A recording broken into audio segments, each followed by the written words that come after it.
I slipped the backpack carrying my laptop onto my back. I figured I could do some work on the train, editing videos for my YouTube channel. But even with headphones, it was hard to hear. Fortunately, my stop was next.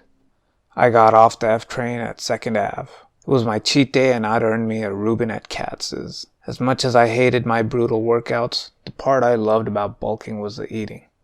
Well, I also hated the eating. During the week, I'd scarf down enough food to recover from my training that day. By lunch 1, I was sick of eating. I then had to eat lunch 2, and dinner 1, and dinner 2. No desserts. No sweets allowed during the week. The goal was to gain weight, yeah, but it was to gain muscle weight while minimizing fat gain. Still, it's easier to eat when you actually enjoy what you're eating. So once a week, I allowed myself a cheat meal. The week before last, it was my girl's brownies. Well, that brownie too. But I'm referring to the brownies she baked. Just the right amount of gooiness and sugar. My sister-in-law made great cakes, but lately she'd been going easy on the sugar. What's the point of eating a cake if it's not going to be sweet? Otherwise you're just eating bread. If you want a healthy cake, don't eat cake. Last week I had pancakes for dinner. And tonight was the best damn sandwich I'd ever eaten. The bread, just enough to hold it all together. But not so much that it distracted from the main star of the show, the meat. The pastrami was juicy and full of flavor. The workouts were brutal. Lungs failed before the muscles did more often than not. And then I still had 5 more sets left to do. 100 reps total. Cardio in the evenings. But this one sandwich, a Heineken, and those fries made it all worth it. I went for a walk around the block before hopping on the B train back home. Betts was gonna hate my farts tonight, as would the other passengers in my car. I made my way down to the tracks and saw something that caught my eye. It was a USB stick.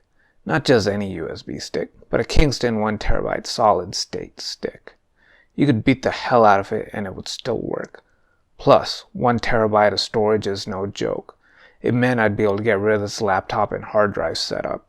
But it still cost $1,000, even 5 years after its initial release.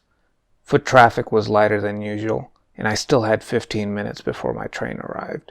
So I decided to see if there was anything on it before turning it in. As much as I wanted it, at that price it would have been like stealing from someone. Didn't feel right. Still, I wanted to know what kind of person would have paid $1,000 for a USB stick. So I popped it into my laptop after finding a bench to sit on, 13 minutes before my train arrived. I didn't pay much attention to the people walking behind me. It's New York. It wasn't about the assholes behind you. It was about the assholes in front of you. Right now, the asshole in front of me was my laptop. 15 years old, still running Windows XP. But upgrading my operating system meant upgrading my hardware. And who had money for that? Probably the same person who could afford a $1,000 USB stick. 3 minutes remained before my train arrived, when my computer finally detected the hard drive and was able to open it. It was called Little St. James. It sounded familiar, but I didn't realize why until I opened up the first file. Image 2015-0813-WA0027.jpg. I heard a gasp before I realized it was a photo of a boy, no more than 13 years old, naked. I shut the laptop screen, horrified and embarrassed. The gasp came from a young woman behind me. She was already dialing 911. I tried to explain I'd only just found the USB stick, but she kept backing away. Surely my size and the grease from the pastrami sandwich must have intimidated her. They certainly didn't help. We danced around the bench, me trying to get her, calm her down, and her trying to get away from me, call the police. I didn't have time for this, so I grabbed her phone. She was surprisingly strong. I wonder if she lifted too. She started to scream for help. People gathered. A few men tried to help her, peeling me off her phone. I could hear the tracks vibrating from the approaching train. That's when she said it. Pedophile.